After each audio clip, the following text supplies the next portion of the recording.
it'll make a bong sound. That's the same thing in real life. You know, we have this personal space. We have this area around us that we feel like if somebody gets in that, we feel like they're in our personal space.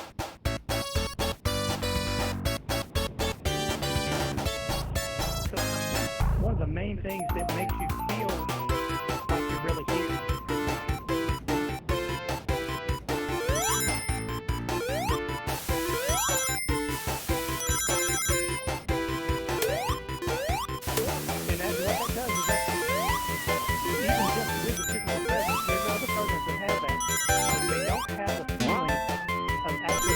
Just FYI, this is just the demo loop. Yeah, you weren't supposed to hear that again. Wait, no game? What are you talking about, no gameplay? Why would you say that when there's absolutely gameplay? You're gonna feel it. You're gonna know I ran into you. You're gonna move. I don't understand. I don't understand you guys. Anyway, Sonic the Hedgehog. I've never beaten this game. Still in clips. Oh, because it's in fucking studio mode. God damn it, thank you. Sorry. Actually, I clicked over and looked at it, and it was still, sometimes I wish.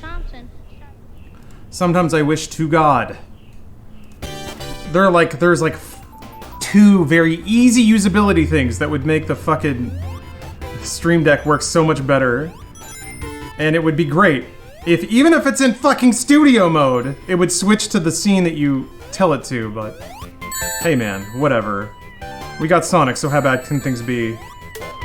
Can you not do Spin Dash in Sonic 1? You can't, alright. We had to wait for Sonic 2 for such gameplay mechanics. So I'm gonna be real honest. I'm not typically a fan of, I like Sonic music, and Sonic is my best friend, but I typically do not like Sonic games as platformers because of, just a lot of weird gameplay quirks. Sonic Mania kind of helped me understand the actual reasoning behind those gameplay quirks. Or helped me appreciate what the goal is supposed to be if you can, what the experience is meant to be at a certain point. Yeah. But Sonic's platforming physics has always been kind of annoying. The level design is kind of trolly. And for a game that's marketed on speed, it was always weird to me that the game would often mechanically punish you for trying to go fast. Until you memorize all the levels, and then you can kind of flow through them in the way it almost... Damn it. I didn't get to the big ring. So, yeah, they're janky. I'm slowly figuring it out. I'm slowly appreciating it, especially once I came to the realization that, you don't have to go fast all the time, and sometimes the game isn't even meant for you to. It's like Green Hill Zone, you can flow pretty well and it won't kill you. But once you get to any level other than the exact first one, it's usually just a normal platformer at that point, which is then extra weird because Sonic as a platformer is shockingly slow.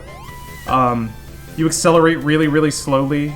The jumping physics of being on curves and stuff is really wonky. It's physics.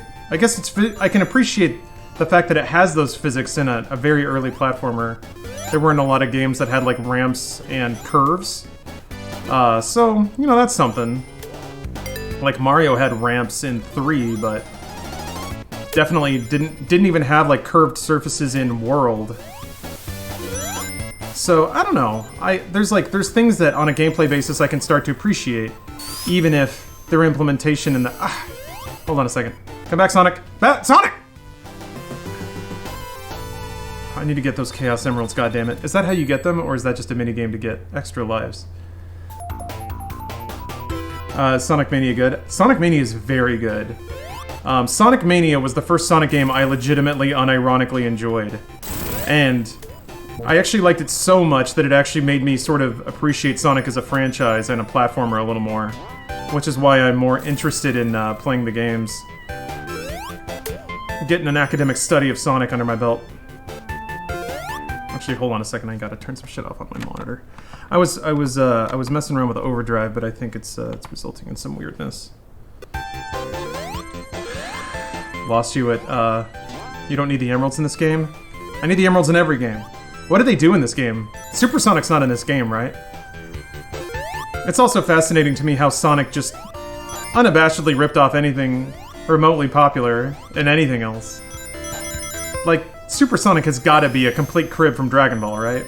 Just like a complete ripoff. What about Sonic 06? Well, that game is... I mean, that game's unimpeachable, but...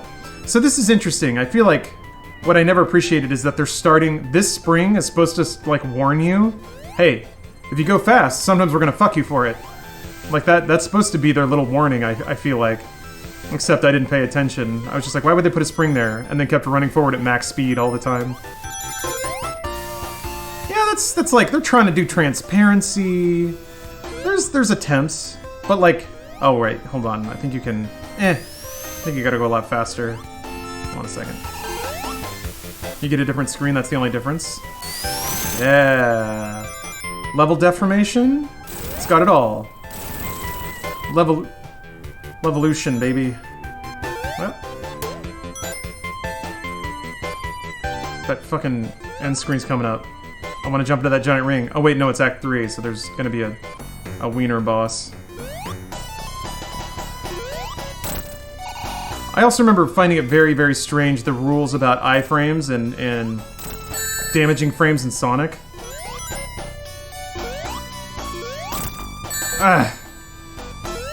Also, given how momentum-based the jumping physics are, sometimes it's hard to know what you could have done in a particular situation to not get hit.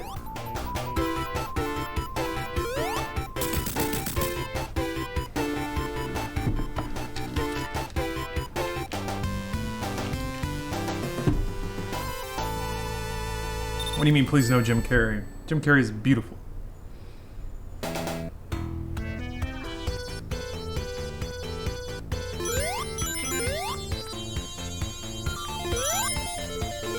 Why did bunnies jump out there? Because you're saving them! You're saving the Chow! Although I don't remember when they were called Chow. At what point. That's the part of the game that gets unfun. Yeah, it's interesting, like, the game becomes a platformer. Like, not a running speed game. It's just a normal platformer now, for the rest of the game. And Sonic is actually pretty slow as a normal platformer. It's very weird. But, like, once I was like, oh, okay. As much as the banner feature of this game is blast processing or whatever the hell, that's actually not how you're supposed to play it, most of the time. Once I kind of embraced that and stopped feeling like I was playing it wrong when I was just jumping from platform to platform, I was like, oh, okay, I kind of get Sonic now. Or I can appreciate it a little more. And like, there's little cute little level mechanics about the grass going down into the fire. You know, that's cute. I got the achievement for beating this in 40 minutes or less, and I never recovered. You never recovered from being an Apex gamer? I don't know if that's something you want to recover from. That's the other thing, is like, a lot of enemies in this game can sometimes have weird mechanics about where they're vulnerable and how. And some of them can be pretty complicated. Stuff that, like, you just are not gonna know looking at an enemy and seeing how it animates, how the game intends for you to do damage to it or get past it without taking damage. Maybe that's just me being an idiot, but... Like the little spiky worm boys, I guess you have to roll into them since their head is not spiked, instead of jumping on them. But like... I don't know. Yeah, the worm thing is a good example of that, yeah. It's like, the game seems to imply that if you roll into it, you won't take damage, but... Oop! But given that you just came from levels and levels and levels where you're jumping on everything... Interesting. Sonic is strange, yeah. Spirit, again, the thing that I learned to appreciate is that Sonic is not afraid of punishing you without being fair first, you know? If you fly through a level and run straight into spikes or careen off into a pit and die, well, there. That's how you learn. Not by being told or warned. If you run into a new enemy and you have no idea how to hurt it, well, just bash yourself into it a couple of times. So let's see, let's try this out. Yeah, there we go. Ha! There we go. So the spin dash, I feel like, was a positive and a bit of a negative. Because I played more Sonic 2 than Sonic 1, and the presence of spin dash kind of implies that you should be going fast all the time, since you have an acceleration mechanic, as opposed to just when the game gives you the proper amount of ramps and shit to speed up. What does the down mean? Does that make it rotate slower? Stop it.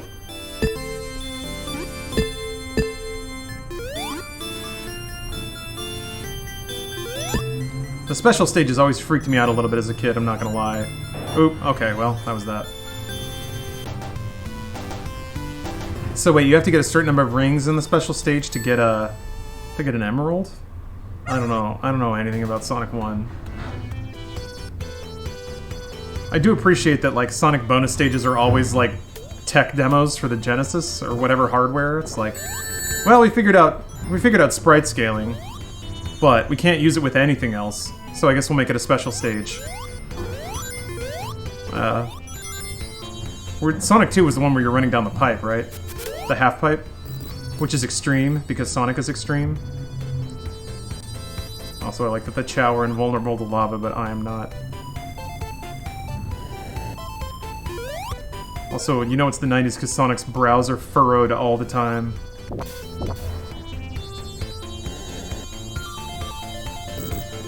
The emerald is in a cluster of gems that disappear as soon as you touch them. Huh.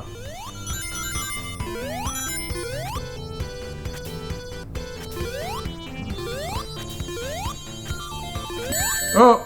There's a spike there! There's nothing on that sprite to tell you there's a spike coming out of it. So, guess what? You just ate a spike, gamer. Don't do it again. That's one of those, like... I feel like by modern design sensibilities, that's a real fuck you, but, you know, you just gotta roll with it. I also feel like maybe the ring recovery mechanic of Sonic is meant to be the... That's meant to be the safety net. Oh! But like, it's a tight hallway. Your first instinct when you see an enemy is to jump. So... And then there's a spring there, so I don't know.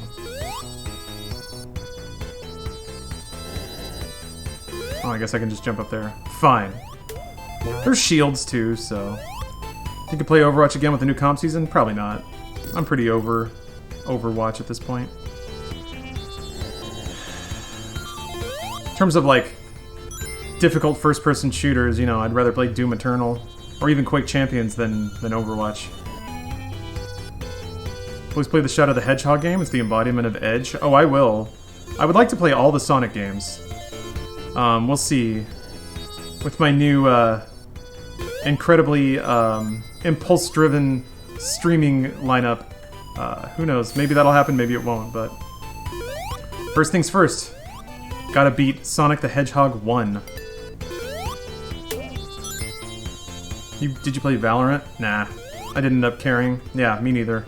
I didn't ever really super enjoy playing Counter-Strike, so nothing about Valorant really was appealing to me. I by and large, do not like games that have just super, super low time to kill, like 1 or 2 shot deaths with, like, automatic weapons. Nah. Don't need it. Quake's more my speed. Games where you can, like, dogfight a little bit. And you might take a shot and be, like, at a disadvantage, but at least you can, like, choose to engage or run away or, like, do something. CS is awesome with close friends. Yeah, that might... I mean, that's... I feel like that's true of most games like that, is that if you have a crew, it's fun. Like Overwatch, you know. But I don't really have a crew. Could probably get one together, but... Yeah. Why do that when I've got Sonic the Hedgehog right here?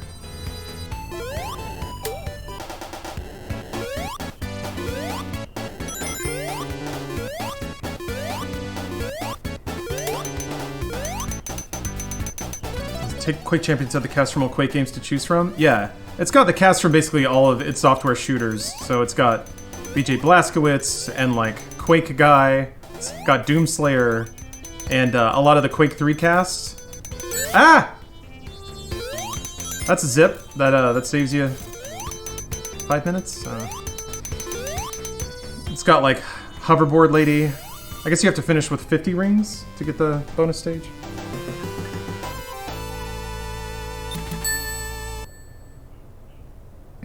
Yeah, Counter-Strike via LAN. Yeah, that was fun because that was 0 lag. But I don't know. Just the rule set of Counter-Strike never really appealed to me. Specifically, the waiting. I don't like waiting. That's why I don't like Battle Royale either. It's like, if you just get popped really early in a match, guess what? You get to sit there and fume for 5 minutes. And I get it. Like, that's part of the game type. It's part of the rule set. It kind of has to be that way, but if I have a choice, I'd rather play a game where I can, like, respawn and keep playing a video game. Immediately, like, go out and try and improve the mistakes that I think I made. I just typically like one-on-one games a little better because of that. Fighting games. What? Okay, sure. Ah! Like, I thought there might be a secret over here, but nope, it's just spikes. Okay. Wait, how do you... Eh? Oh, there we go, okay. That's just me, though. Like, I don't think, oh, the economy aspect of, what, a Valorant or Counter-Strike? The economy aspect does add a cool, like, metagame and a cool strategy layer to the game. But I was never good enough to even play the game at that level. Like, my aim, my situational awareness, and just... I was just never good at Counter-Strike. Never once.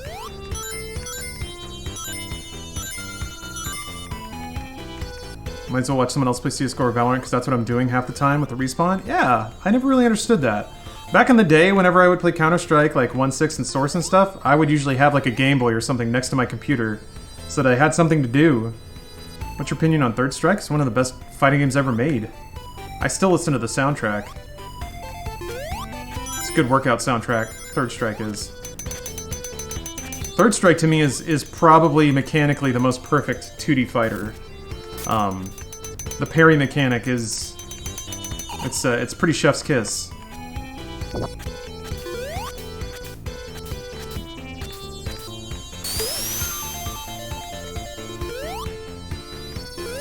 Why did Capcom take Third Strike off of online stores? Did they? I don't know. I haven't followed that. I know that there's been like... Drama is a bit of a strong word, but there's like an ongoing narrative with Capcom and their like treatment and maintenance of legacy fighting game titles. About like implementing GGPO or rollback netcode and stuff like that. Yeah, Capcom, I mean, they often make interesting decisions about their legacy properties and the ways to release them and monetize them, but... Here's the thing. Here's what's important to remember, is that Capcom made Dragon's Dogma. So, kind of not allowed to say anything bad about them, ever. Yeah, and Resident Evil 2. Let's recall that. I am a huge proponent of giving credit where credit's due when it comes to... Holy fuck, what a jump is this? What the? You can't even... Oh, okay. I wonder if you have to use the shield there. Oh, I got an achievement! I got an achievement! You can't see it because it's cropped off, but I got an achievement. I'm playing this on the Steam collection, by the way. The Classics collection that is on sale. They made Dragon's Dogma 2, so they're worse than EA. Fair. And Deep Down isn't nowhere to be seen, but... I can... Like, until I beat Dragon's Dogma, which I haven't done, and I wonder if anyone has truly beaten that game, especially, like, the Dark Arisen content. Wait, am I going backwards? No, I don't think I am.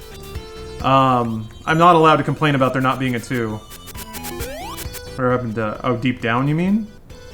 I don't know. I can only assume it was a gameplay prototype that was greenlit, but then didn't come together or is still in development. I think last they said it was still in development, but I could be wrong. There certainly hasn't been a gameplay prototype in a long time, which also makes me wonder about what is it? That real Kojima-looking game? Ah, shit, Schemata? Something like that? The one that they showed the trailer for at the PS5 thing? Spaceman Anime Girl, Canister Gun, Alien game. Got a lot of deep down vibes off that one. We'll see if that ever comes out. Pragmata, that's it, thank you.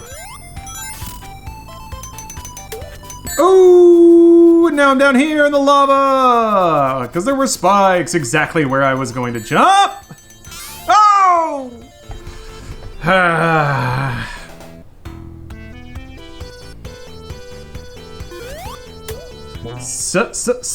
Sonic! Can you roll into the back? Well, no, you cannot. Okay. I don't know if I'm going the right way right now. No, this is backwards, right? Yes, I did cross these platforms this way. How do you like them 0 invincibility frames? You have some invincibility, right? It's when you're invincible during knockback. But yeah, I think the second you land. You can get a nice little wombo combo. Kojima's still recharging after Death Stranding. Man, that man deserves a break. I think he wanted to take a break after Metal Gear Solid 2, but then Konami's like, no! More to Metal Gear! Sorry, that's very racist, but it's funny. So then he made 3, which is like magnum opus territory, and he was like, can I stop now? No! More to Metal Gear! Then he made 4.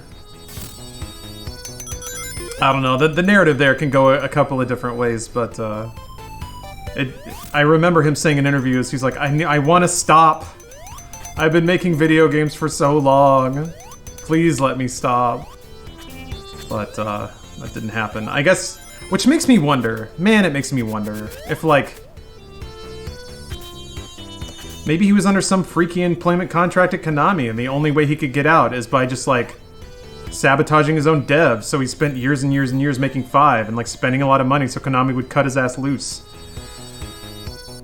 And like, he obviously had to strike a deal to make a new studio to keep his career alive, but maybe that was his like 5-year goal, is to get away from Konami, get an independent studio going. He had to make Death Stranding to just get some breathing room. Hard to say, man. Yeah, you guys promised to stay. You guys promised to defend me if I get canceled, so.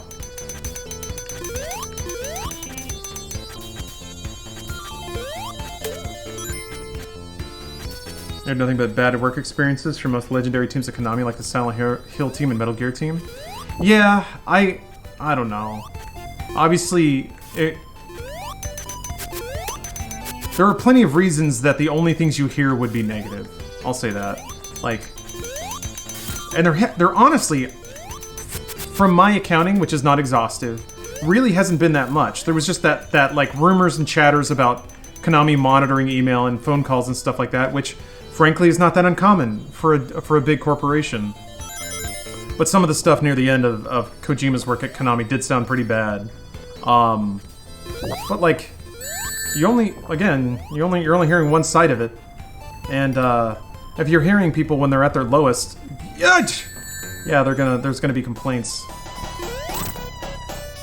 Nobody goes to the internet to say how great their experience is when it's good. Some people do, but it's pretty rare. How many times have you seen blue checkmarks tweeting about how great their airline travel was? Oh yeah, that's right. You also have like frames where you can't pick rings back up? I don't know. Last ring always goes left. It's good to know. Is it the plot of 5 that Big Boss fakes his own death so that Kojima can fake the death of his career? I don't know. I think people read a lot more into that stuff than maybe is warranted. If anyone on the planet would do something like that, it would be Kojima. At the same time, I feel like people will suggest these really compelling narratives without acknowledging that it would take years and years of constant work to just pull off like one little prank like that, or one little like cheeky little thing. And that's a lot of work for a thing. Like, you played it and it took you 1 weekend. That doesn't mean it took 1 weekend to make.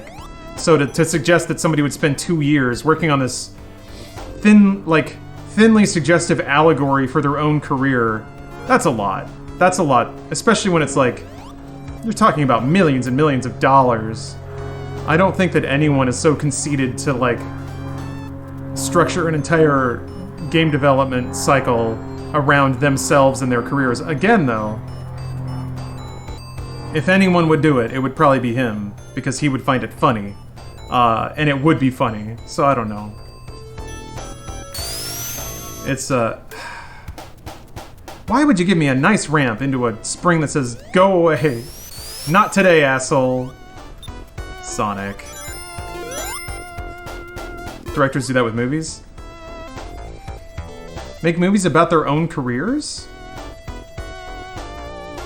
And their own relationships with studios? Like, I mean, yeah, there's like the Inception thing, but like, that's a theory. What the hell is that?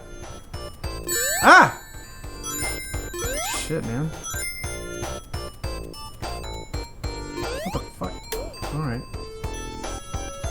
They totally do? Well, here's another thing. It actually takes a lot less time and money to make a movie than it does a game. And I tend to think that the more time and money it takes to make something, the less whimsical and impulsive you can be with it, but it's possible. I'm not saying it's impossible. But to have, like, hundreds of people working for 4 years on, like, something that is entirely about your career and your relationship with the publisher. Again, possible. I just think it's not quite as feasible as people make it out to be, without considering all the, like, the actual money and time and collaboration that goes into game production. Kojima sees himself as a filmmaker first? I don't know that... Has he said that? A lot of people like to say that about him. I think he certainly loves cinematic flair. I don't know that he sees himself as a filmmaker. That said, he has called his games films and marketed them as films before. But his games have game design in them. They're not like David Cage joints. So whenever people like cheekily mock Kojima's cutscenes and stuff and call him a wannabe film director, I feel like that's not fair. Because he still makes games. He still makes video games. He did say he wants to make a movie? Yeah, but that doesn't mean that he sees all of his video games as film production. Fuck off, man! No way! So wait, you blink for way longer than you're actually invincible.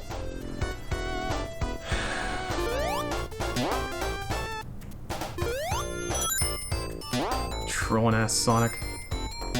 4 was very cutscene heavy, yeah. His games are still mostly games. Yeah, 4 was probably the least video game out of all of them, but like... And he even stepped away from Metal Gear, like he made Boktai.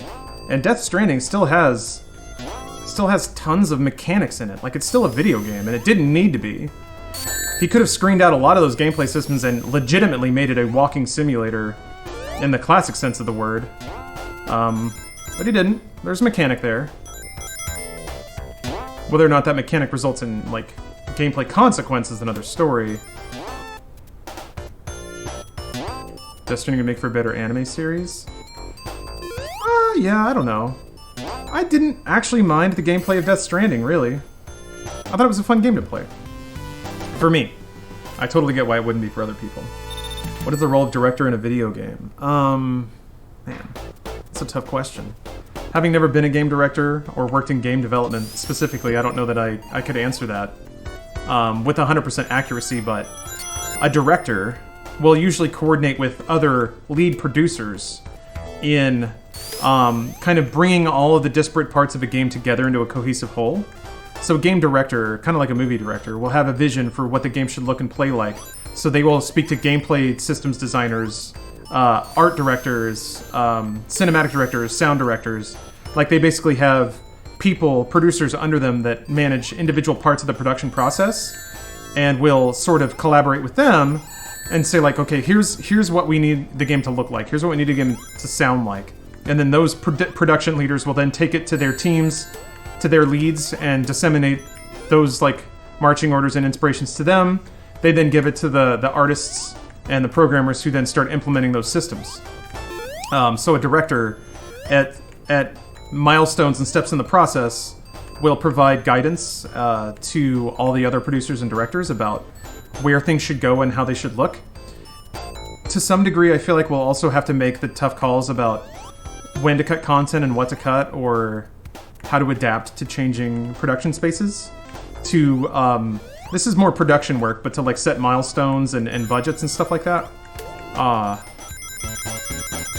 I mean, Kojima did his tweet that like a lot of people also rolled their eyes at, about him describing his role on Death Stranding and why he calls himself the director of the game. So that Kojima at least did itemize his contributions in that regard. Whoa! Okay. I was wrong. I thought a producer was the person putting up the cash when it comes to movies. It can be. The person who puts up cash can get a production credit, but that doesn't mean that that's what producers do. In the vein of movie directors and actors, a lot of them accept projects they don't love in exchange for being able to make more passion projects. Oh, sure, yeah. That's a thing. I'm always reminded of, like, what was that? So apparently Steve Martin was, like, a huge collector of painting, and I think somebody asked him, like, why he did Pink Panther, and he was like, because I got a Rembrandt for it. He was like, yeah, okay. That's it. It's a job. Oh, okay, so this was another path that I went down.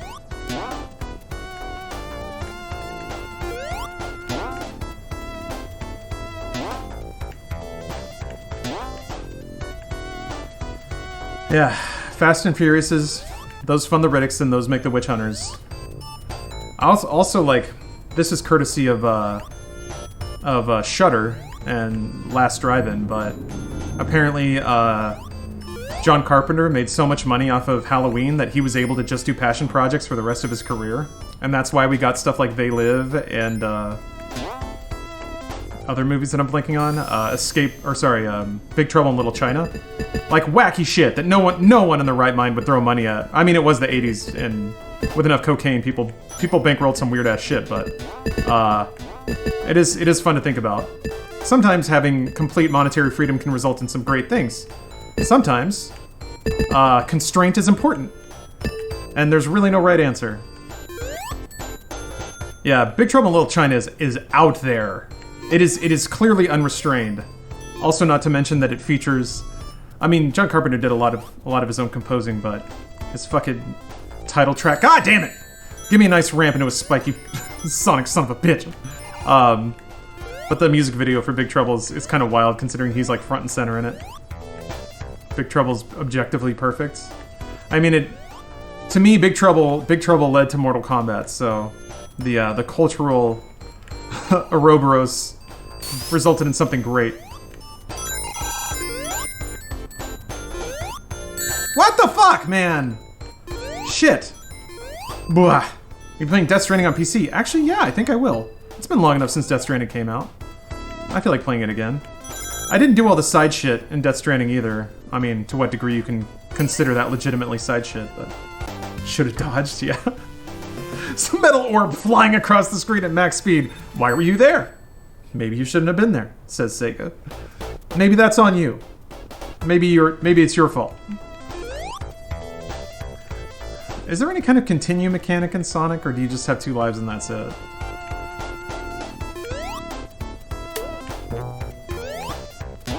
I don't think that's Metal Sonic. Should have rolled, clearly. Even though the last time I rolled down a slope, I ran right into a metal ball and died. So it's like... A lot of this game does feel like it is just, hey, if you memorize it, if you just memorize the whole game. Which is also when I'm like, okay, the kind of people who are really into Sonic, they probably did memorize the whole game. And that's why they love it, because it allows them to express that mastery, you know? Of like, I know this game inside and out. I know all the paths, I know all the routes. I can run it with my eyes closed and I love it, because it lets me feel like I'm really good at something.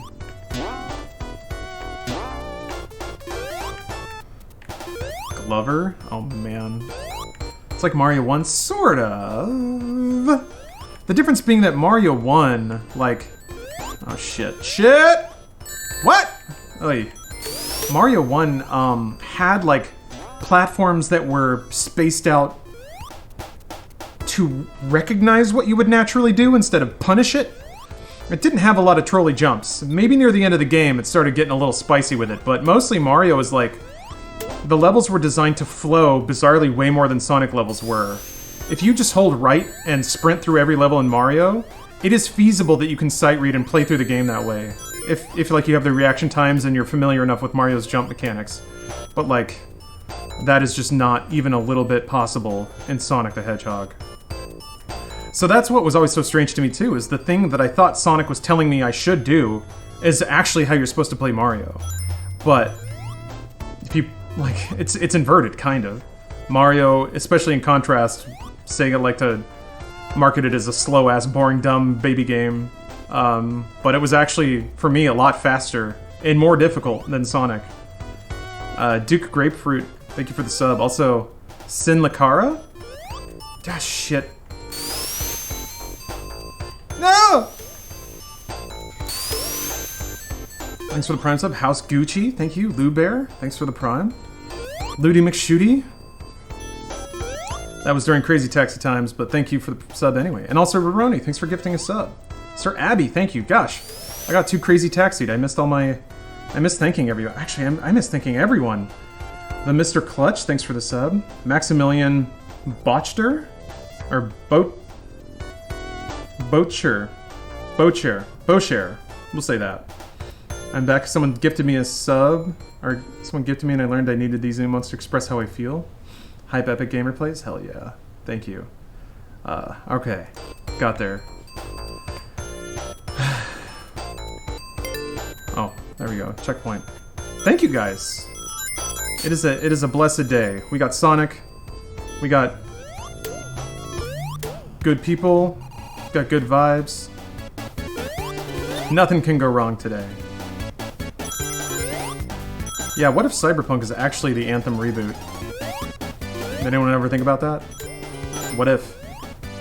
Goddamn. Did I already lose my shield? Go up the ramp, Sonic! I thought you were fast. God, you got Vaseline on your shoes? Go! Okay.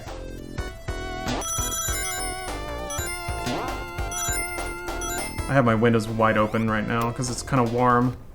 So I gotta remember to not scream at the top of my lungs at Sonic anymore. I'm trying to get these. If I get 2 more rings, I get a life. I'm gonna need that. I'm gonna need that to beat this video game. Does this thing have the, like, checkpoint warp? Does that exist in Sonic 1?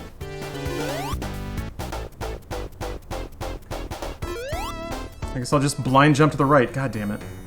I really wanted 2 more rings, but now I'm here, so... Alright. Eh.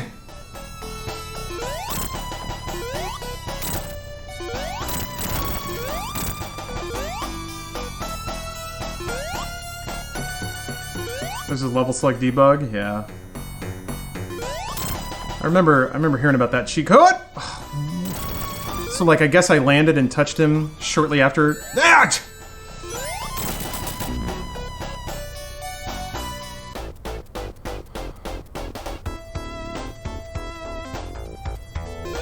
Man, fucking Sonic. Fucking Sonic.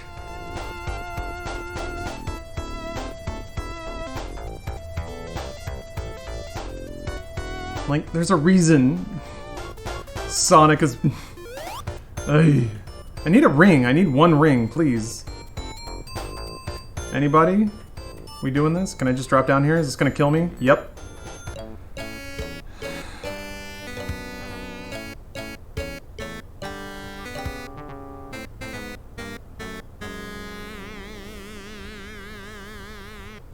They really drag out that. Wow. Wow. That's it. Start over. Start over, asshole. In a game with instant death pits, there are no continues. Fucking Christ, man. Yeah, eat shit, says Sega. Ah.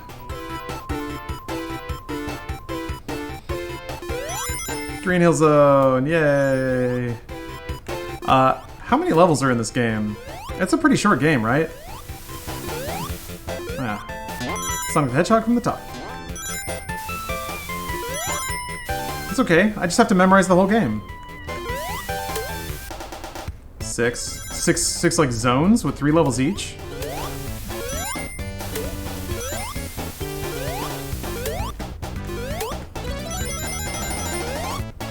Dark Souls is the Sonic of 3D action games. I mean, that's more true than it's untrue. It's like Dark Souls has trolley level design in the same way that Sonic does. I really feel like. Oh, it's 7. 7. So 21 individual levels. That's actually a fair amount of levels there.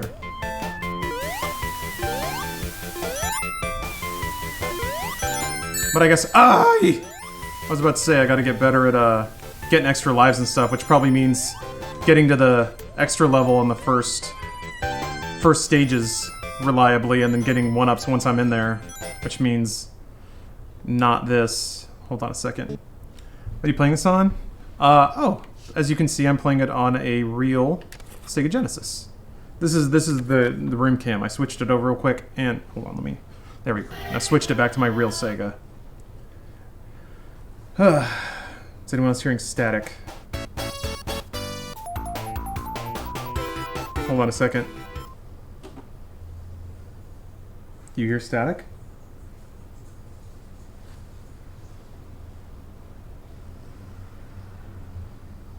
Okay, no static on my end, huh? Sega's just extending the value of the game by fucking over and making a restart? Yeah. That's a water gotcha. That's right. Sega knows that I'm a gamer who appreciates value. Sega would never lead me astray. That's what I love about Sega. So I'm guessing the key to beating this game is like, yeah, learning the first couple levels really clean, getting through, pulling like extra lives out of these levels, stacking up as many as possible so that when the game gets rough and you start eating deaths, it doesn't just eat your ass completely.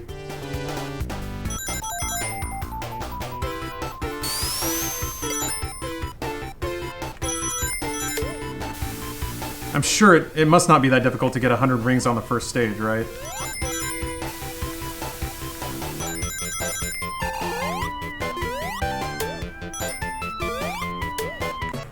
There we go. Huh. It's 100 rings, baby. It's all about skill, memorization, reflexes, and save states. Well, that one dude on Twitter said it doesn't count if I use save states, so... We'll see how far I have to push it. Okay. So, what... Can you get extra lives out of the bonus stages? Because that's where my head's at right now, is I have to figure out how to play this game to extract the maximum number of lives. Knowing where lives and rings are on a stage, yeah. Oh, there are continues. They exist. Okay, Bio. That's good to know. Like, if I get enough rings in the extra stage, do I get another life?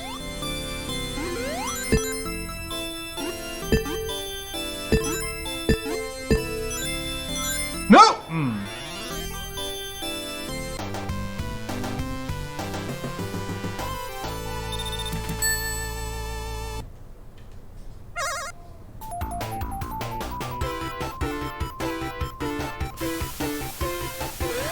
I feel like if you can get an extra life in like the first 3 stages, that's a pretty good way to start.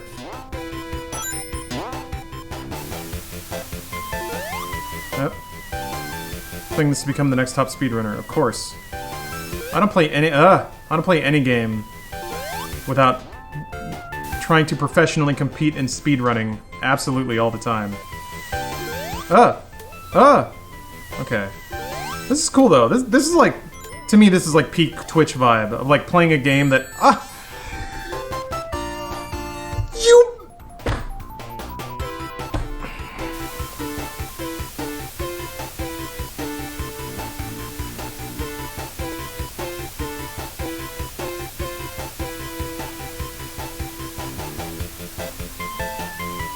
Yeah, I'm pissed too, Sonic.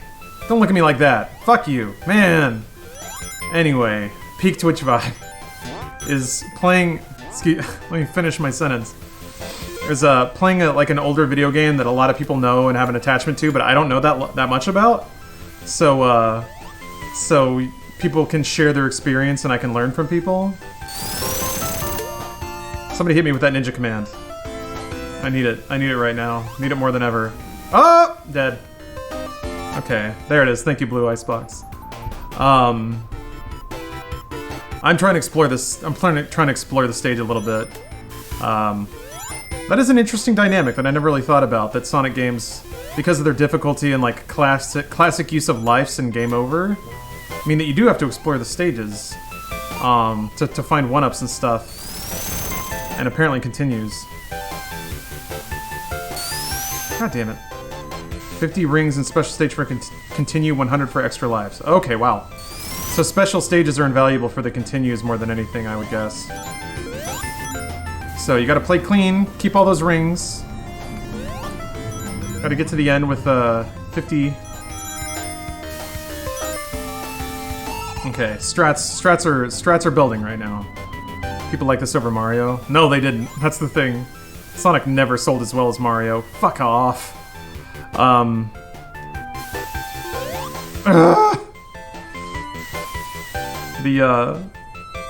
It's kind of fascinating how, like,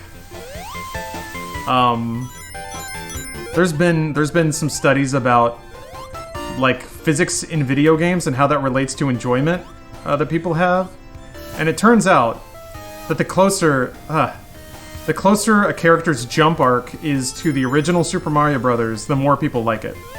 Now, that may be just because, like, people are so used to that it's what they're familiar with. I don't know what the sample size was, but it really was just kind of a testament to the fact that Nintendo really nailed it.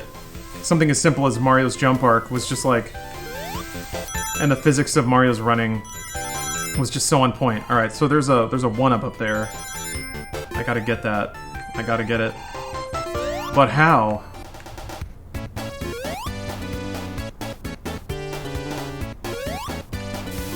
Okay, maybe I can, if I run off this ledge and do a big old jump.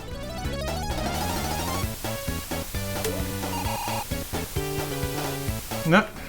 There's also some lag, I feel like. Or the edge detection's can be a little funky. Alright, let's try this again. Roll jump?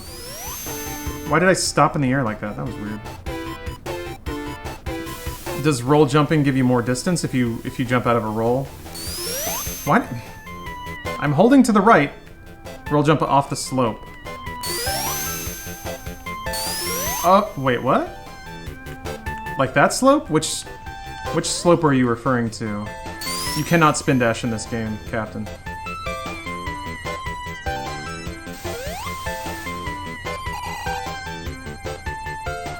This is Sonic the Hedgehog 1. What? You cannot spin dash in this game.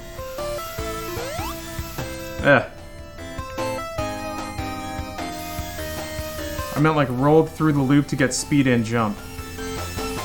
Roll through the loop. I have to get on top of the loop though. How would rolling through the loop give me speed? Was it added in 2? Yeah. Isn't it a jump from below? There's an area beneath the loop. Oh, that could be 2. That makes more sense. Hey, streaming my dong. Welcome back. Okay, I'll try to get back below. I'm gonna have to learn this shit.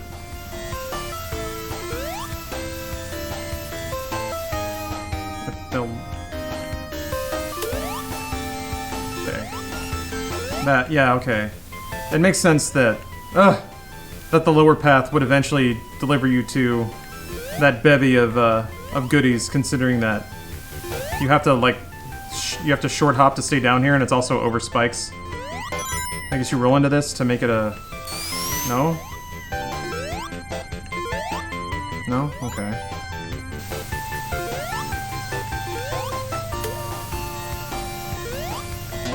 Alright. Wait, maybe... Hold on a second. Dang it. Thought I was gonna break that rock and there'd be a spring under it or something, but...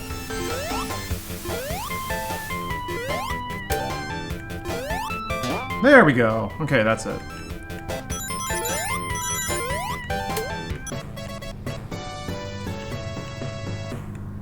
Gonna have to do pool day? Right on, Nitro. Make sure you got good form on those rows. Or pull-ups or whatever. Pool day's fun. There we go. Stacking them up! Yeah, that seems to be the big strat. Just make sure that you get 2 lives per level. Ah! Or the game will just decide that I hit jump and it doesn't want to. So, neat. God, yeah, the game drops input sometimes. And yeah, the Sonic collection has lag. A little bit of lag. I noticed that when I started playing, but... Of all the things to have, you'd think lag would be the one thing that you absolutely can't have in a Classics collection. Can you get to the bonus stage after a boss fight? Or is it only the first 2 stages in any act? Or the first 2 acts in any stage, whatever. If you finish a boss fight with 50 rings, do you get a big Funyun to jump in?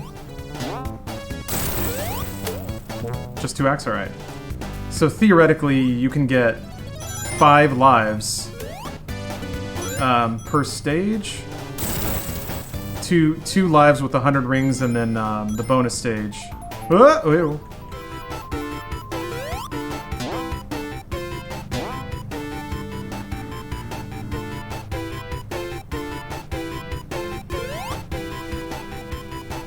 Should go back to Super Mario Bros. 1 after this and see which one aged better. Not a bad idea. God damn it. Whatever. Third tree had something? Oh. Crap.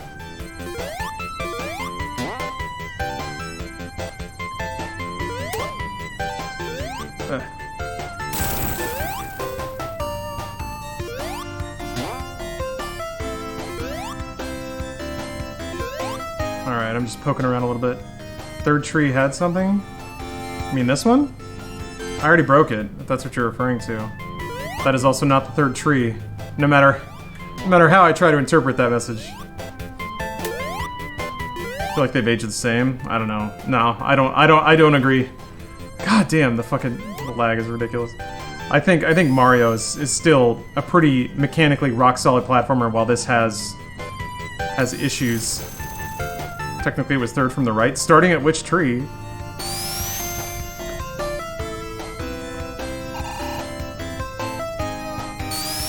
There we go. There we go. Alright, now we're up here.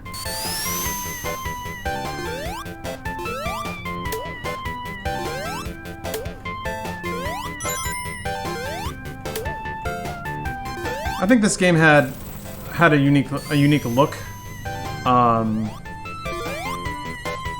I think branching level pathing was new and fresh.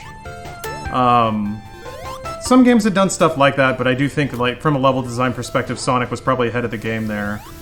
I don't know that it was implemented in necessarily the best way, but, you know, that's fine. It was still early.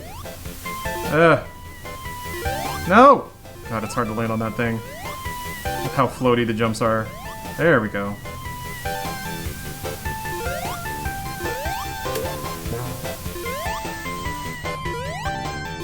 I'm just really poking through all the various paths to make sure there's no extra lives or rings or anything. Ugh. No! Did those platforms come back? So that's gotta be something. Oh, there was a life! Gosh darn it. Okay. How do I get back up there? Oh, that platform, right? Okay.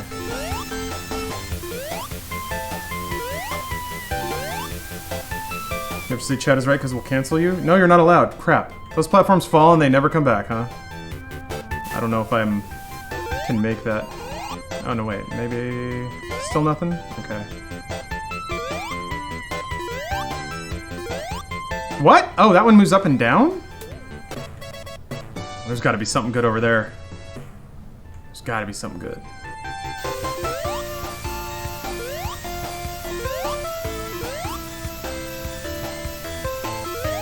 Huh. What's up, Milk Carton? Sonic isn't actually blue, it's just a reflection of the ocean. Sonic reflects what's in all of our hearts, and that's why I love him.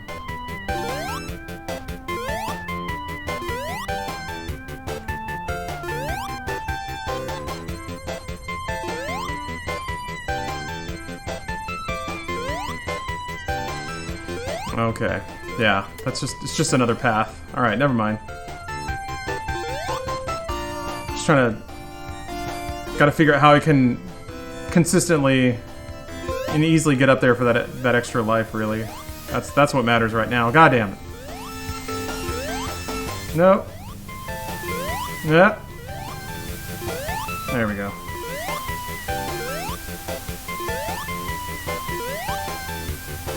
Eh. Just get rid of the sub notifications in OBS. No. Are they not showing up? Oh, that's weird. I forgot to put alerts on this scene. Thank you for letting me know. That was... Here, put you right. Well, I'm trying to think of where they should go. Maybe like there. 1 second. Bang. Oh, that doesn't work at all. Hold on a second. Ooh boy. Oh, I never thought about this. Just never really added it. There we go. We'll go with that. It's going to be impossible to read, but once I move and things are moving behind it, it should be a little easier. Sorry, you guys have been missing all sorts of alerts and dumb gifs. My bad. Thank you for letting me know.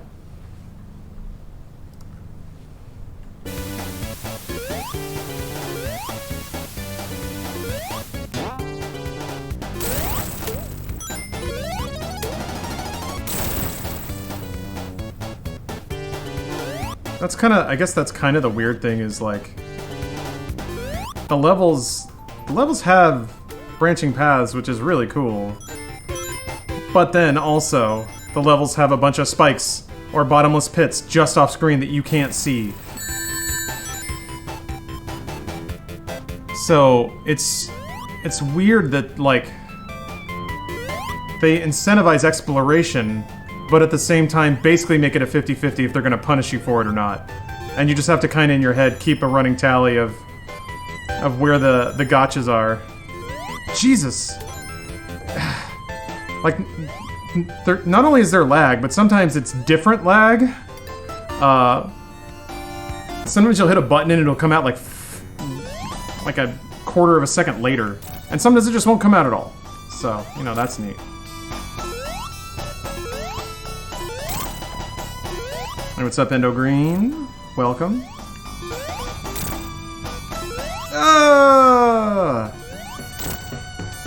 Sonic definitely smokes weed. Christ! God, the pattern of that is so goddamn annoying. That stupid ball. It like cycles around to be exactly where you would be on the other platform if you went back and forth without waiting.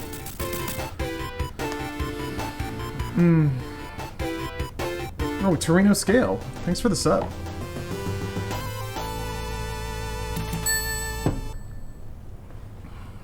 Okay. I feel like if I can stack up some lives and continues in the first couple of stages, I'll be in a good place.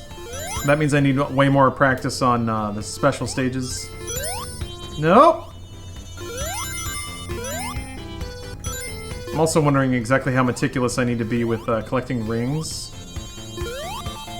Or if I can just sort of go and hope I don't get hit. Or if it'll actually make a difference if I double back for all the rings I think I'm missing. I guess the real solution is to just not miss any rings. Just get them all. Yeah, Sonic can't use uppers. He would vibrate out of this dimension like the Flash, who he is very much faster than. But I don't know, like Sonic's gotta chill out sometime, right?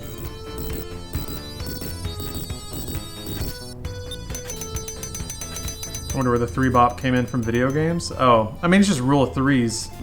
3s and 7s. It's just a human experience thing. Yeah, chili dogs are Sonic's weed.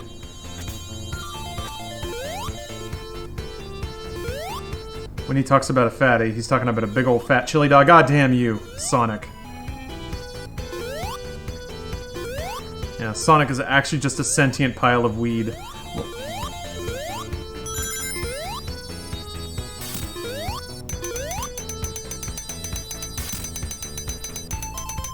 Someone drop Sonic lore and explain why he likes chili dogs.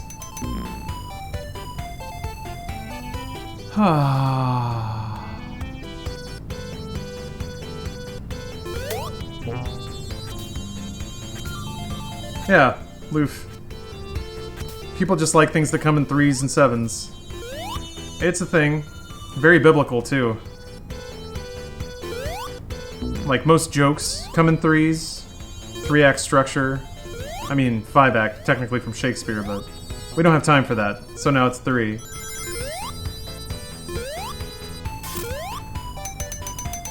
What do you mean 3? Just look up rule of 3s. That's it. Open a new tab. Type in rule of 3s. It's just a whole precept in like writing and music and everything. It's just part of the human experience. Human beings just like it. It just makes sense. Who knows? There's 7 lucky gods in Japan. Yeah, it's wild how much like cross-cultural it is. It's just something kind of baked into our dumb brains. Who knows why? Look at all those points I got though. What about Sonic is in 3s? 3's triangular too? No? Thoughts on the Marble Olympics? Are you talking about the game? The hot new Twitch sensation? Or do you mean the actual Marble Olympics, the YouTube channel? Like, it just dropped an input. Just wasn't moving forward. The game didn't want Sonic to go fast.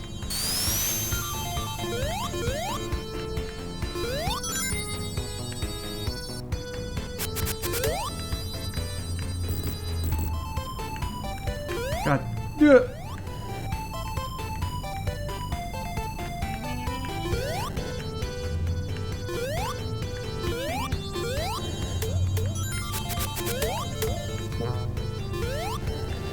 Stupid Sega fart bass. I actually like it, but... Oh, in China it's 4? Yeah? I'm not familiar with that. Yeah, it's weird. This game, like, kind of runs choppy. Like, why is it so choppy right now? This game is 1 million years old. Sometimes I wonder about that.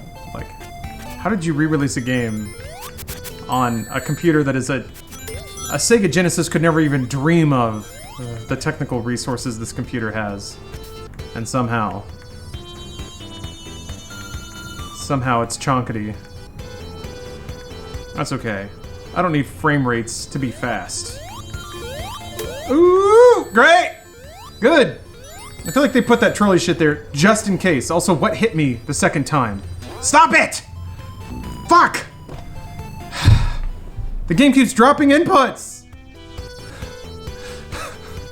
Man!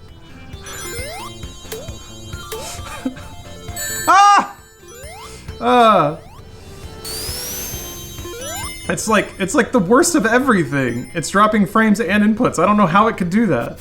I might just play it on an emulator. That might actually be more accurate than the thing that I paid money for. God damn it.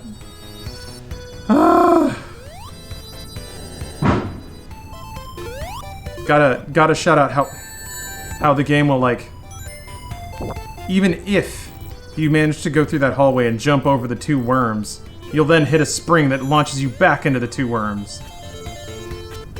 Is it dropping input because it's dropping frames? No, because they don't happen at the same time. That would at least make sense.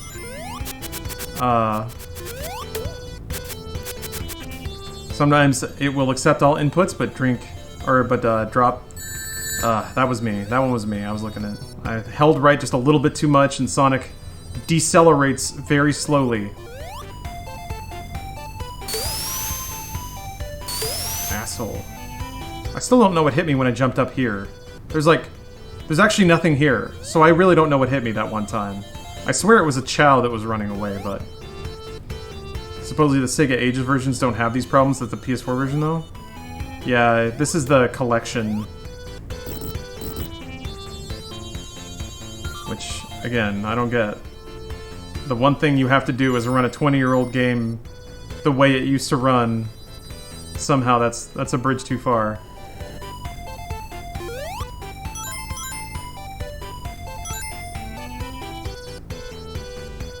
I was a piece of the broken worm that was bouncing around. Oh, okay.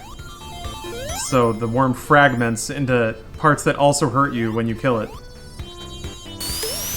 What piece of broken worm? Like, there weren't any worm parts that busted out of that one. Does it only happen sometimes?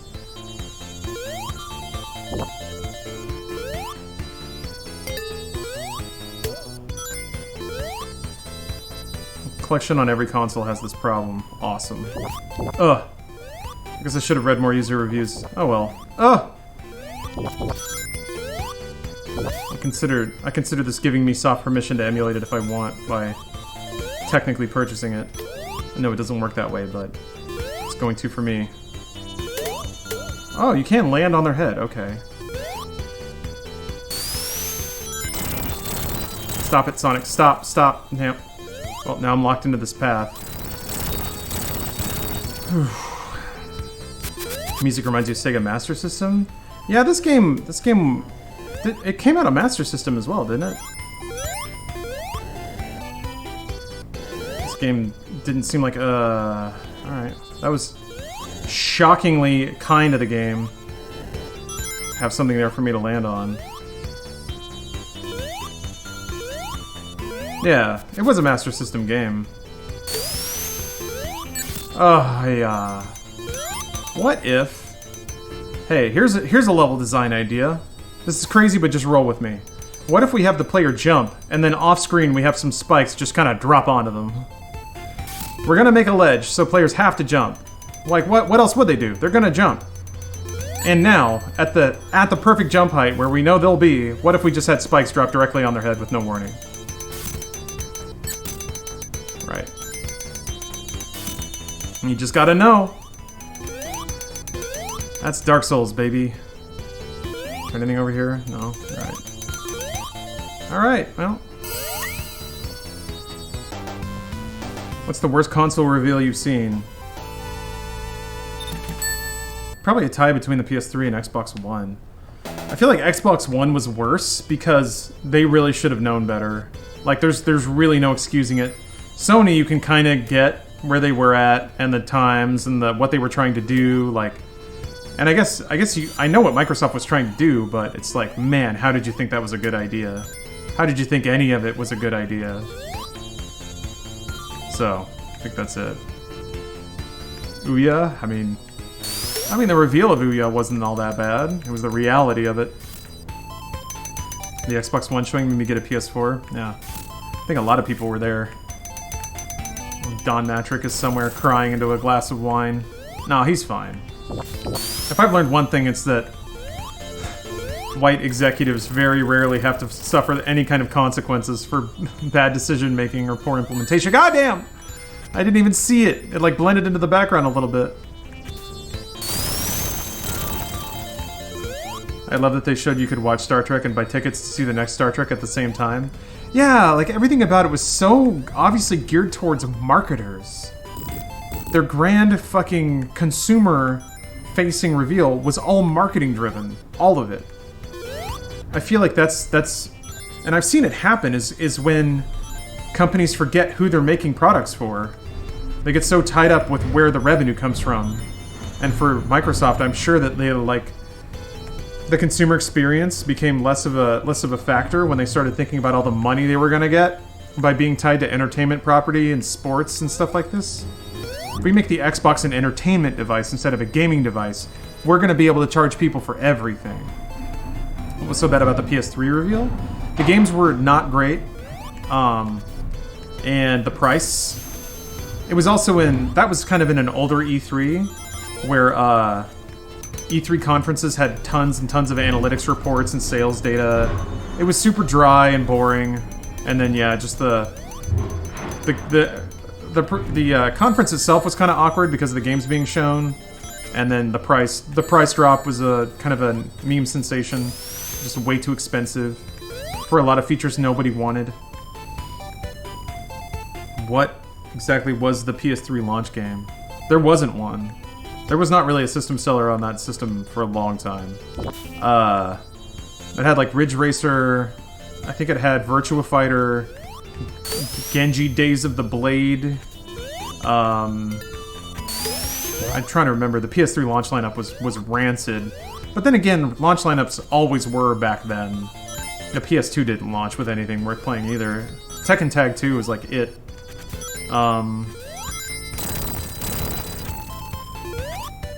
Like OG Xbox had Halo, which is kind of the only. I feel like it's again one of the only reasons Halo got popular is because there just was nothing else to play on the Xbox for the longest time. Microsoft found a way to market a console to people who weren't necessarily tied to the Japanese side of it.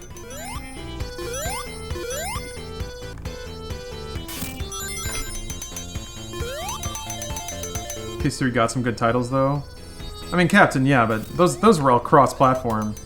PS3's exclusives, like had Metal Gear Solid 4, Layer, Haze, Resistance was pretty solid. I don't know. There weren't a whole lot of PS3 exclusives that were worth playing either.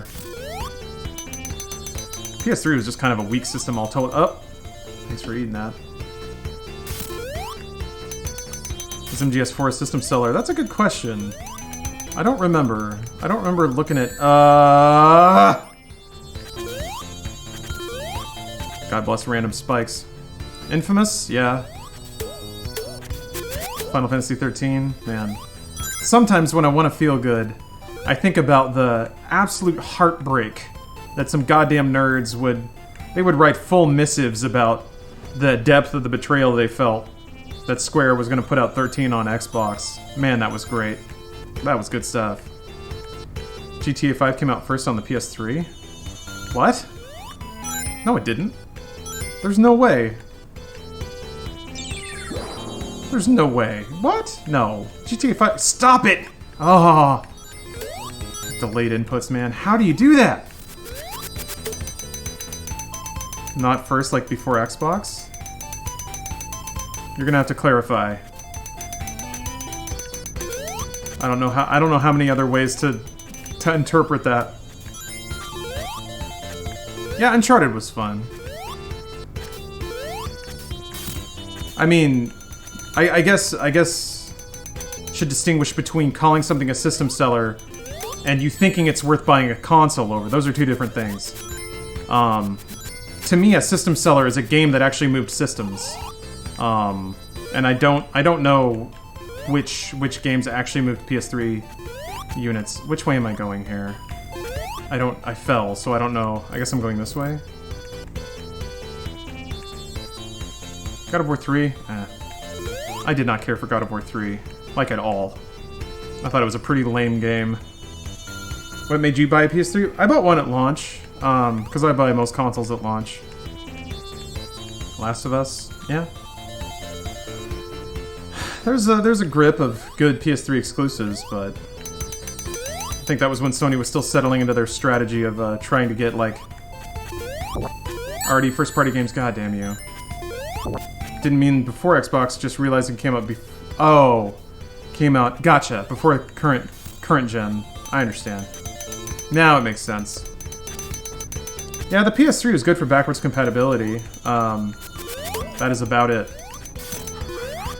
It was not a very good console. It was bloated and didn't provide a good user experience. The tech shit that they focused on was tech for the sake of tech, as opposed to tech that served a need and contributed to the user experience. They pivoted pretty quick. The PS3 redesigns they had were a lot closer to like a good console design, but... Oh yeah, Demon's Souls. Can't forget about Demon's Souls. The game that saved video games. Christ. Ooh. Yeah, PS4, however, killed it. Yeah, Sony really settled into a good, profitable, he can still attack in the death animation, man!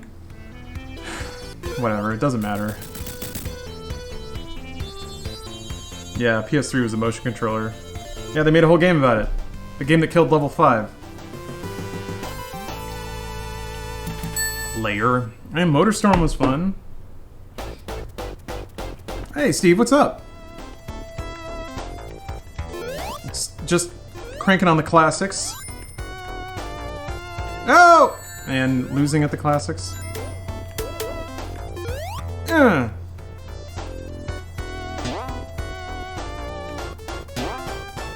you doing, Sonic? What's going on here? Okay. I guess when you're a ball, you roll more. Oh, that makes sense. Nothing over here? Alright.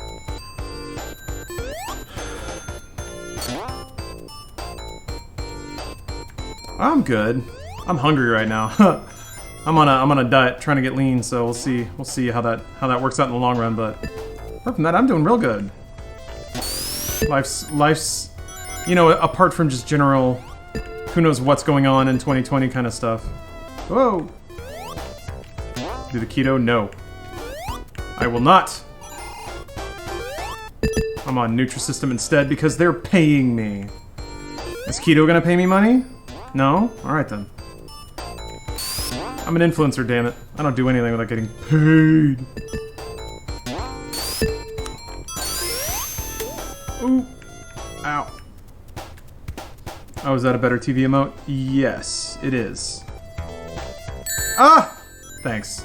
Thanks for that. What if we had enemies come and shoot Sonic while he's trapped in a little square and can't possibly dodge? Obi, I'm trying to get all the rings because I'm trying to practice like stacking lives so that I can beat this damn game. That's the strat, man. Unless there's another strat that I don't know about. So, at this point in the game,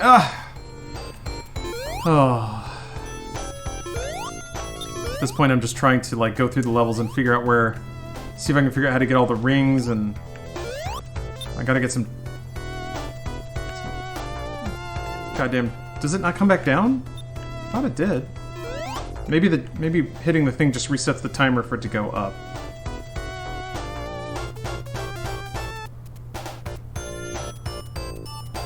John G. Wentworth, thanks for the sub.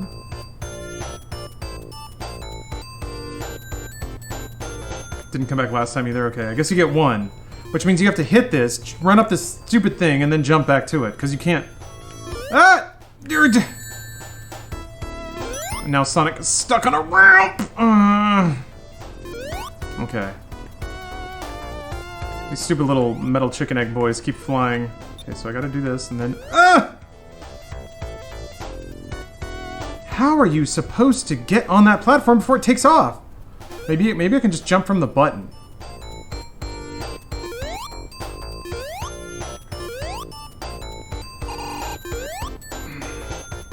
Okay. There's no way. You can't make that jump, can you? Fuck! Off. Okay. Okay.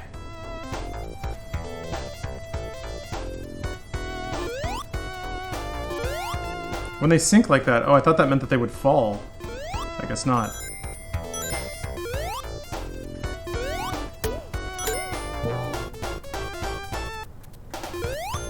Great. To all and any and all hockey fans miss hockey so much I went outside and booed a maple tree. Boo!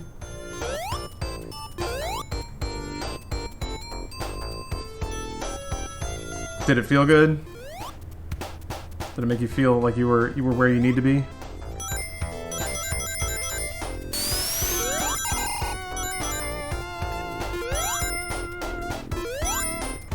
I've never taken the upper path on this level before. This is interesting. Need those lives. You know I need them. Okay.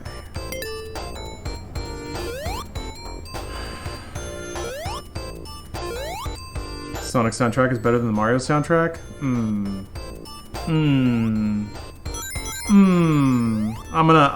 gonna disagree there. I'm gonna say that's wrong. I think you can find like one or two Sonic tracks that are better than one or two, like one or two best Sonic tracks are better than one or two of Mario's middling tracks, but nah, nope. Everyone knows the Mario theme, the world over. Not even a goddamn contest there. Sonic has some bangers, but the Mario theme is... And Koji Kondo's scores for like Mario 64 and Mario Galaxy... No. Sorry. Nope. Not even a little bit. Thanks for not recognizing the down there. or the right. You're just going crazy! This is a... Video games have to recognize your buttons. Otherwise, they're not games. It has to. Yeah, I'm gonna switch to emulator after I burn my 4 lives out here. Because this is, like, not good. I can get over a lot, but, man, when it doesn't recognize the buttons, that's like, you had one job. Man. Not even that Mario and Sonic have equally good soundtracks? Fuck no, dude. No. No!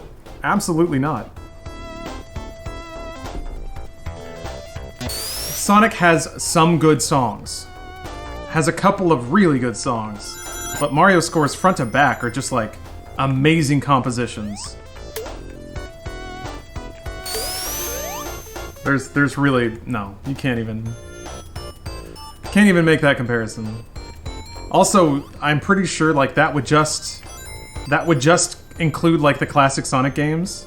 There's been some good tracks. Like, do you really want to compare Sonic Adventure to Mario 64? Or I guess Sunshine even? You want to compare Sonic Heroes with Mario Galaxy and say that those games are equivalent in music? Really? Nah, man. Nope. Not happening. Not even a little. I have not finished The Last of Us Web Lizard.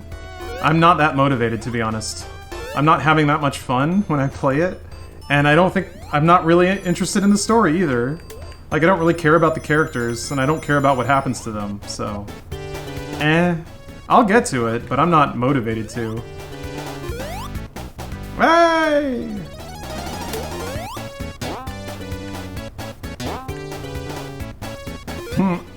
There's gameplay in it, Attractive Chocolate. More gameplay than ever, in fact. I actually really like what they've done with the gameplay when they let me do it. When I'm not busy experiencing art. Wow. Sonic CD got put in a French Museum of Art for video games. No Mario titles qualified. I'm just imagining, like, there's some French dude who's, like, got some shit running in the back of his truck, wearing a Sonic t-shirt.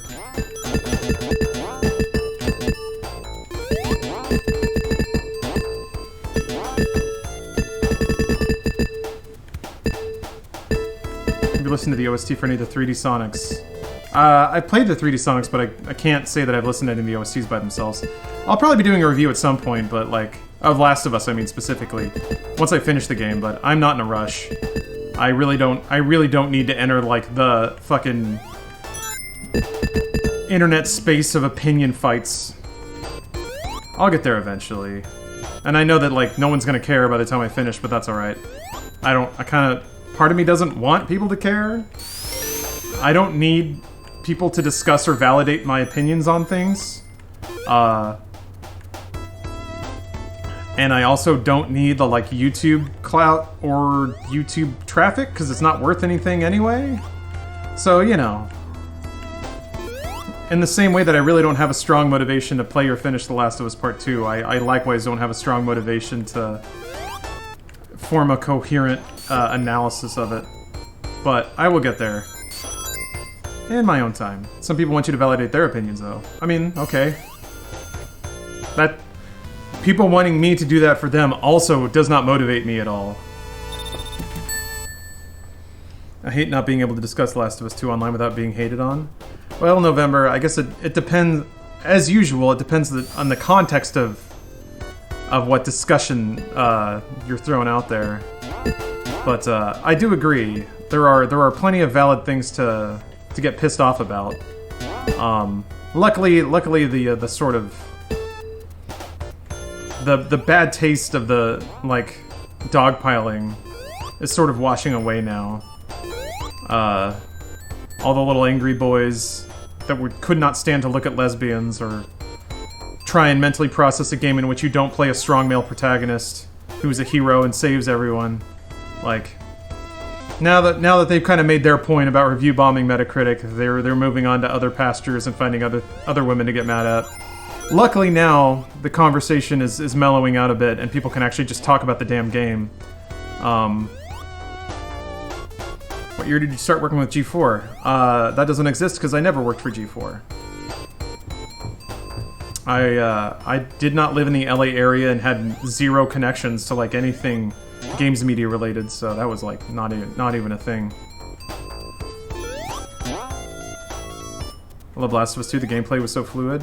It's pretty fluid when you're fighting human enemies. I cannot stand fighting infected in that game. The AI rules for them are so arbitrary, and it makes it really, really difficult to like come up with a plan and put it into action. Because they'll just lumber around and look at you, or change direction for fucking no reason. I don't know, man. There's a lot of design decisions in that game that make no sense to me. Or rather, there's design decisions that I think they realized too late that they were boxing themselves in, and had to like figure out how to make certain things work, and they did it by making exceptions to their own gameplay systems. Yeah, it's mostly the zombie gameplay that I really don't like. I don't know. It's just like all the systems sort of fall apart when you're fighting infected. That works so well when you're fighting humans. The capacity of them to be in a known alert state, to telegraph to you what they're doing via their like vocal barks and stuff. To be able to play with their perception lines and break line of sight. That stuff is super fun. Super fun. Some of the like really like it like approaches Metal Gear Solid 5 territory, which is awesome. And those minutes in the game are some of the best. Like that's when it's a full video game that I really enjoy. But then those beats are surrounded by like cutscenes that I could take or leave, to be honest. They're well produced, but they just don't really grab me. And that's no commentary on the value of those scenes yet, because I haven't finished it. So I feel like I do at least need to understand where the story's going and how it's concluding. But as it stands right now, I really don't have that much attachment to anyone in the game, or care about what happens to them. Like that happened to me with like Game of Thrones and Breaking Bad and like shows that are just about bad people doing bad things. I'm like, I'm not rooting for anyone here, nor do I like them or care about what happens to them. So why am I watching? That's why I just kind of stopped. So I'm kind of in the same place with Last of Us. I'm like, I kind of don't care about any of these characters. Because none of them represent anything to me. Oh, hey. Alright. Going back to work, Steve. Alright. Thanks for saying hi, man. I will be in touch about stuff. Great. I need to get back on that. Know that we talked briefly and then things got weird. Australia caught on fire and then COVID, so but I'll get out there. Bad guys are cool. They can be.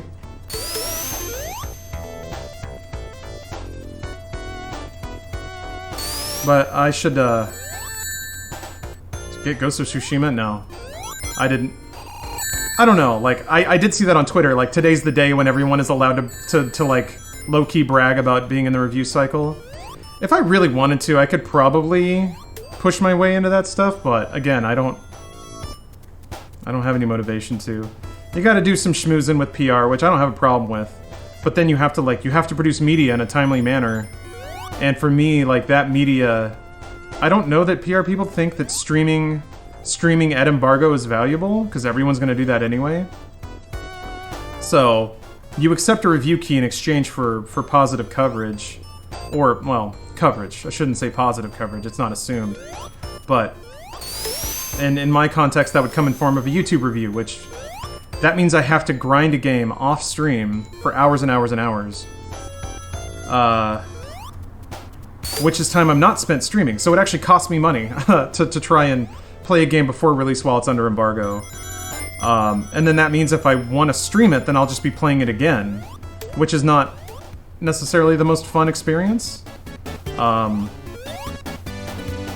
What's wrong with a Twitch review?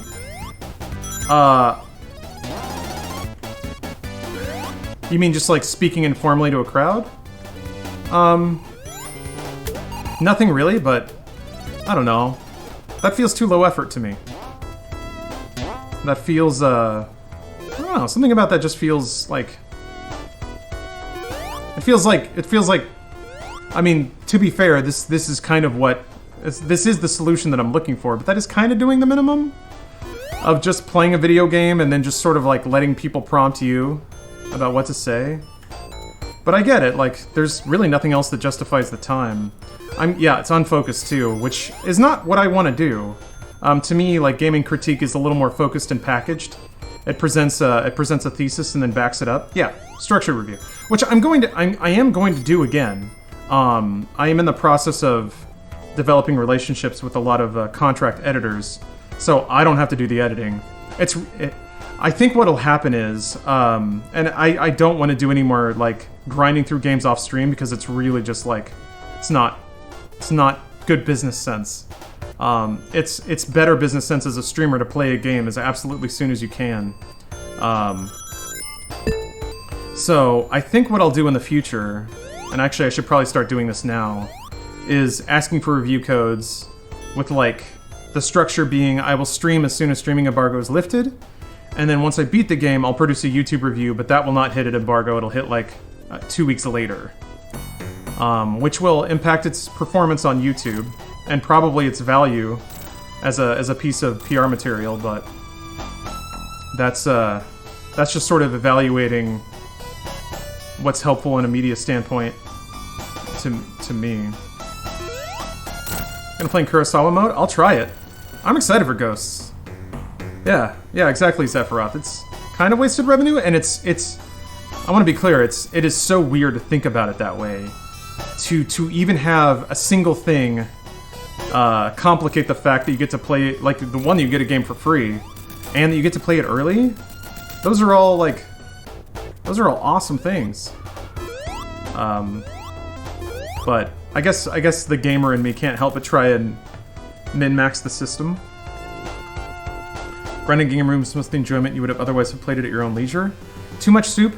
That's a really important thing. Reviewers have tried to comment on that before. How when new level. How when you have to play a 40 to 50 hour game in the span of 2 to 3 days to not only finish it before embargo, but to get a script ready and edited before embargo, even if it's just written. If it's a video review, you have to finish the game or play enough of it to speak authoritatively about it. Some people go back and forth about what's allowed and what isn't there. Write a script, voice the script, record the script, edit the script, make a YouTube thumbnail, like all that stuff. It's so much work to hit embargo. And I think actually like fewer and fewer people are doing it that way because of all the work. The Twitch review style or the Q&A style seems to be the emerging way of like capitalizing on that curiosity and getting like a YouTube video out with the title in it. I wonder if this chair smells like bananas. It smells like new car, which is awesome. Yes, TCD plays. Thank you for reminding me to play a Plague Tale. I have it installed. The bubble shield prevents you from running out of air, right? Maybe it doesn't. Boom.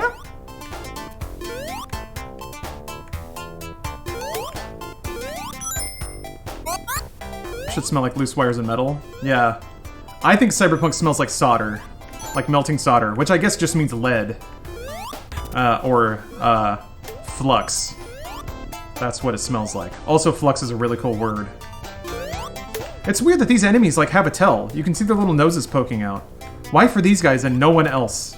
Like, the rest of the game is such, like, spikes firing at you. Seems like unless you have a team to help with editing and other stuff, it'd be a huge burden for one person to do.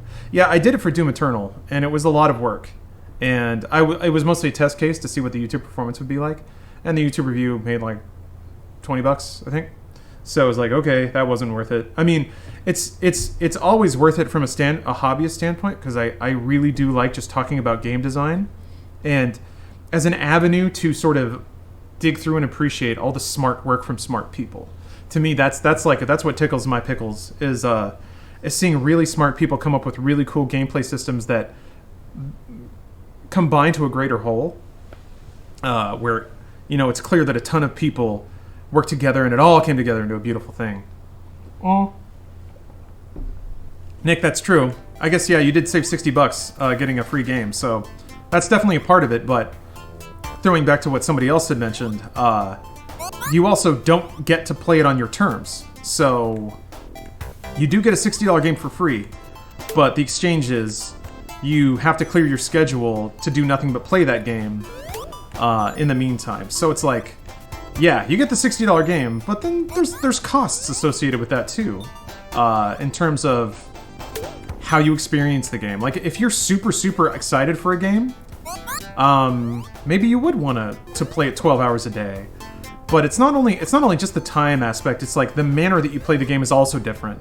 There's a difference between just kicking back and having a brew and digging into your favorite game and just being impulsive and playing it however you like.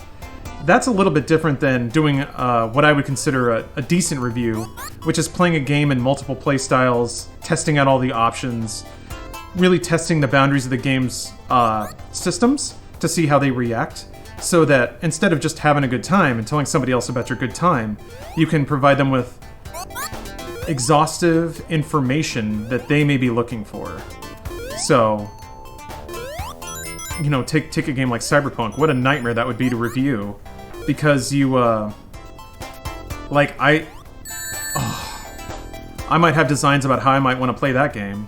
Also, I can't review that because Stephanie works for CDPR, so there's no way, in terms of ethics. But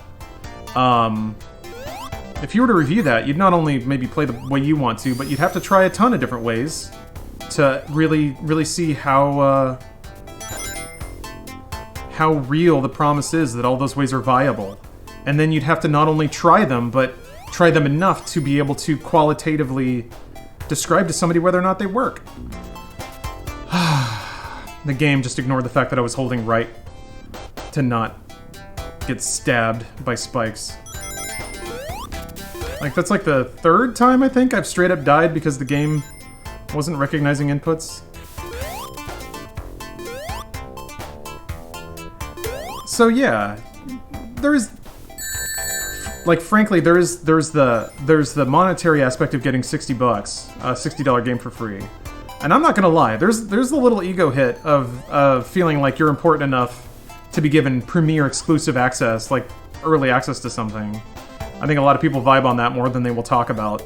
And honestly, I think getting review copies for some people is more about just the validation of being included in the review rather than the desire to play it or to produce coverage for it. Definitely gotten that sense out of a lot of press and media types. But it's a complicated situation. Man, I'll blow your mind. There are some times where I've gotten a review copy of the game where I would have gladly paid for it just to be able to experience it in a more relaxed environment. And not that playing a game under deadline ruins it, but it definitely does change it.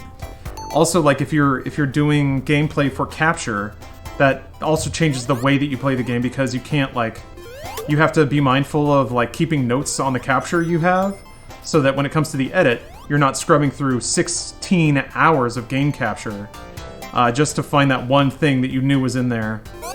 That's the other wild thing, is you'll do capture before you know what you're going to say in the review, because that's just the linear nature of time.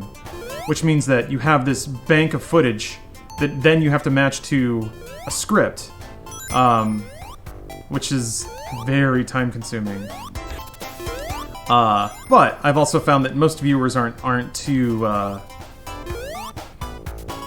necessarily 100% hawks on whether or not B-roll matches what's being talked about. But stylistically, it still feels like a good thing to do. Gosh.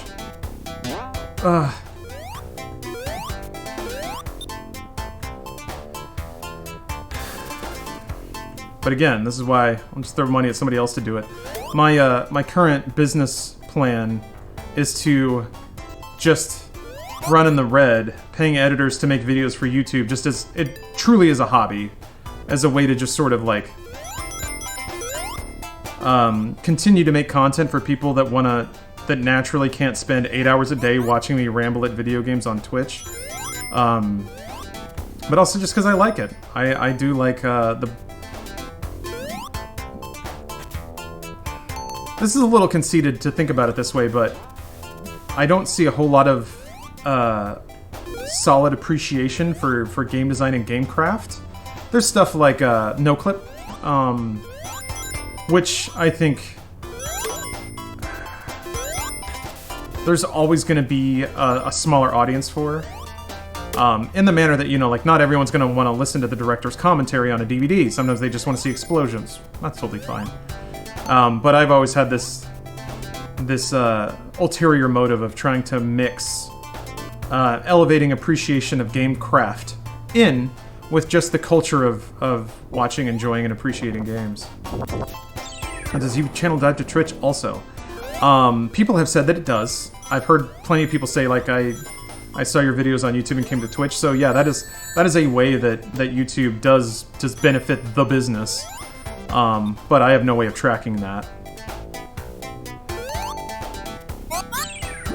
It's possible that if I made like a 1 million view YouTube video and then suddenly I had a swell of viewership on Twitch, but I don't know that platform transition is necessarily that effective. I can tell you for sure, having worked for a company that was desperate to transition platforms, it's not an easy thing to do. Because, wouldn't you know it, people go to YouTube because they want to watch 15 to 20 minute videos. And seeing a video they like, in my experience, doesn't necessarily change that initial motivation. If somebody goes to YouTube because they want to watch 20-minute videos, they're not going to watch a video that, by and large, typically aren't going to watch a video that's so amazing they're like, yeah, I'll take 12 hours of that. It does happen, though. But I do think that, like, that's a Venn diagram where the overlap has to exist of, I found this video on YouTube, also I watch Twitch streams and have been looking for a new Twitch streamer, so...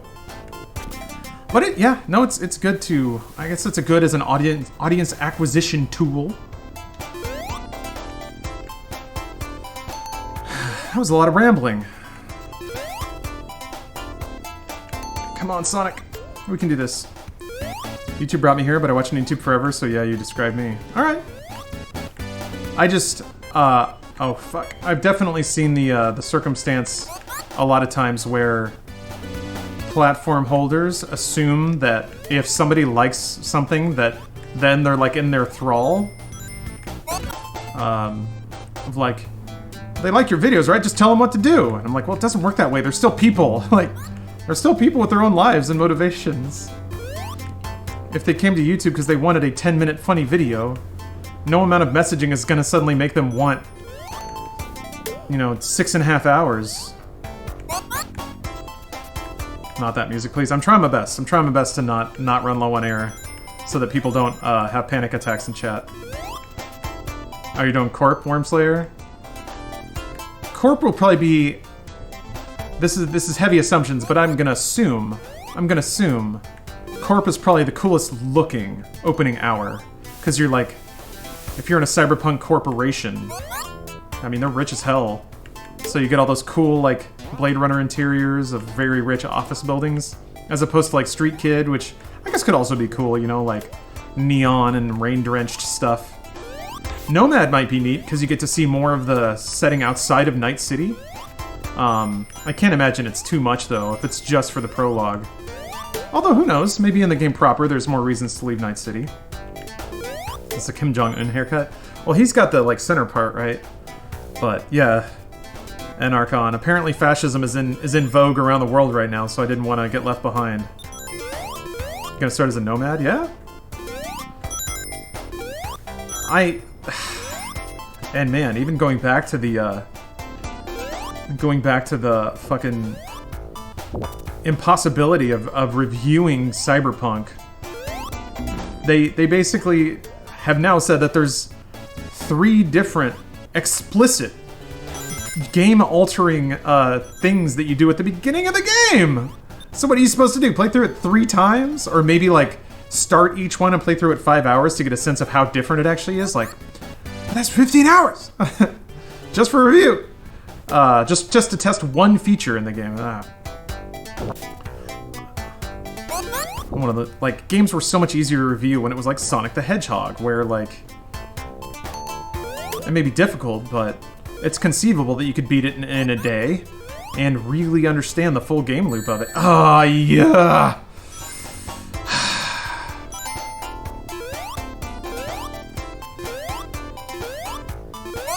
I can't tell if that was lag or not, given how momentum-based Sonic can be, and I'm underwater.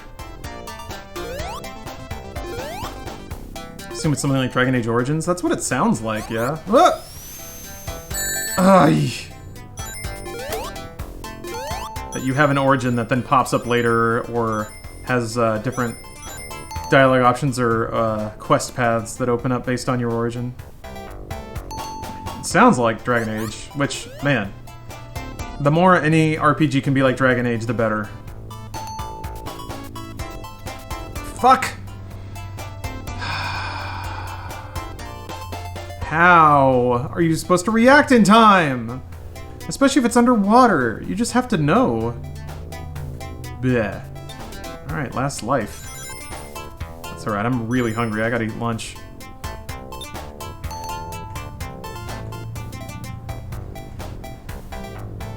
Also, come on. Are you really... Not to bring up old shit, but are you really gonna tell me that this is like a Mario quality music track? It's okay. It's alright. I would never voluntarily listen to it, though. Damn it! Really chill of them to put enemies whose firing patterns just so happen to perfectly coincide with your jump arc underwater. Could be Mega Man drop sections. There's only like 2 of those, though. Ah! Sonic, you are so fucking slow sometimes!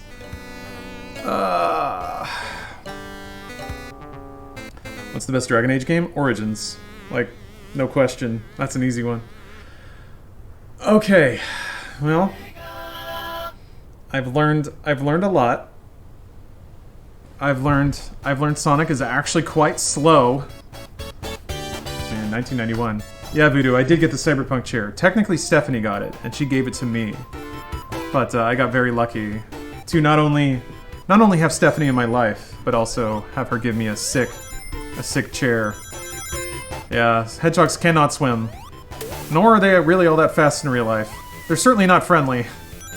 Or edgy. You ever played Sonic Adventure 2? Maybe a little? I remember renting Sonic Adventure because I bought a Dreamcast and had no games for it, so... That's true. Mario does not have Crush 40. I'll appreciate that. And also, Mario does not have Zebra Head. So, this is all fair. All fair criticisms. Hedgehogs are cute. Invisibility, not really in demeanor. The cutest hedgehogs ever get is when they shove their heads into toilet paper tubes and then bonk them around into stuff without understanding what happened. That's fun. Okay, break time. Break time, and then I'm going to come back with another mystery game. And this is actually one that people have been asking about. I'll leave it there. Alright, see you guys in a second. I'm going to eat some lunch.